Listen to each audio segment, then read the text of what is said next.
Mga boss, andyan na naman yung Christmas bonus, tsaka 13th month pay. Siguradong kakalat na naman yung mga scammer.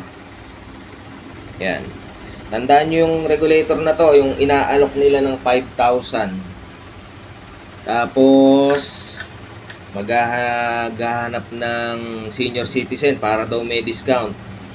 Mura lang po yung ganito. Wala pa po itong 700. Mura lang po ito. Yung ganitong regulator. Mag-ingat po kayo sa mga scammer.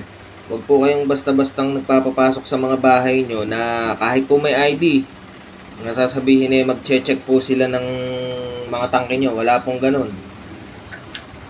Huwag po kayong magpapapasok sa mga bahay nyo para po hindi kayo maloko. Yung mga magulang nyo po na dalawa lang sa bahay, mga senior citizen, sabihan nyo po tungkol dito sa scam, sa LPG regulator scam. Pakishare na rin po yung video, kaya pakimention na lang po yung mga kakilala nyo para hindi po sila maloko o maperahan.